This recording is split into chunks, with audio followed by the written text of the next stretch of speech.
PFC spiritual ప్రేక్షకులకు స్వాగతం. ఈ వారం రాశిఫలాలు పరిశీలిద్దాం.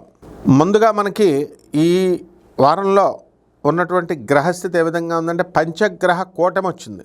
14వ తేదీ ఫిబ్రవరి 2026 సంవత్సరం నుంచి రవి మరి కుంభరాశిలోకి వచ్చాడు.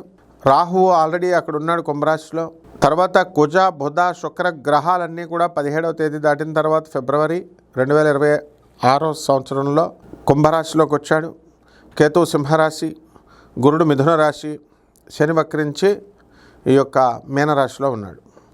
ఈ విధంగా ఉంటే మనకి ఒక్కొక్క రాశి వారికి ఎలా పనిచేస్తుంది, ఏ విధమైన ఫలితాలు ఇస్తాయి ద్వాదశ రాశుల వారికి మనం చూద్దాం.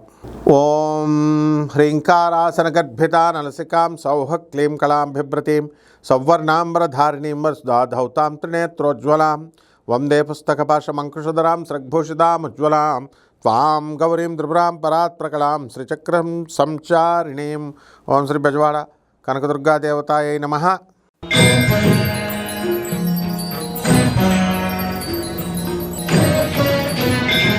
వృషభ రాశి. ఈ వృషభ రాశి వారికి అందరికీ కూడా మీకు బ్రహ్మాండమైనటువంటి ఫలితాలు వస్తాయి. అర్ధాష్టమ కేతుగ్రహ ప్రభావం వలన చాలా ఇబ్బందులు పెడతాయి. విదేశాల కోసం ప్రయత్నిస్తున్నటువంటి వాళ్ళు మీ డబ్బంతా కూడా విదేశాల్లో స్టక్ అయిపోవడానికి అవకాశాలు ఉంటాయి. అలాగే కుటుంబంలో కాస్త ఉద్రిక్త పరిస్థితులు ఉంటాయి. భార్యాభర్తల మధ్య కాస్త వాగ్వివాదాలు అనేటటువంటివి జరుగుతాయి. మరి భార్య భర్తలపైన కోపగించి వాళ్ళ పుట్టిళ్ళకు కూడా వెళ్ళిపోవడానికి అవకాశాలు ఉంటాయి. అయితే మొండి వాళ్ళ కనుక భార్యలు అయితే భర్తను కూడా కొట్టడానికి కూడా అవకాశాలు ఉంటాయి.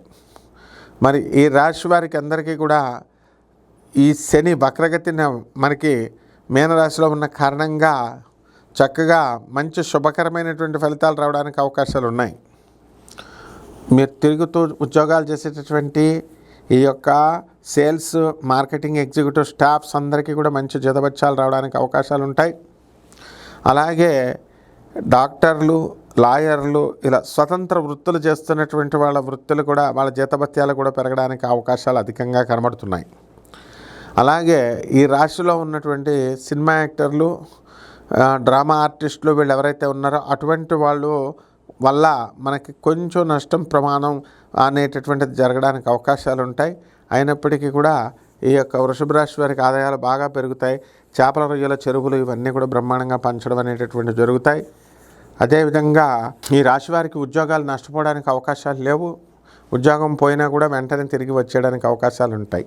ఇక పరిహారాల దగ్గరికి వచ్చేసరికి ఈ రాశి వారికి కేతు జపం చేసుకోండి, కేతు స్తోత్రాలు చదవండి, కేతు కిలోంపావు ఉలవల్ని ఆవుపేట రంగు ఉన్నటువంటి వస్త్రాలను ఇచ్చి పేద బ్రాహ్మణులకి సోమవారం నాడు ఉదయం 7 గంటలకి దానం చేసుకోండి. అలాగే దశమహావిద్యల్లో ఒకటైనటువంటి మహాకాళి అమ్మవారి యొక్క హోమాన్ని మీ ఇళ్లలో జరిపించుకోవడం ద్వారా బ్రహ్మాండంగా ఉంటుంది. శుభమస్తు.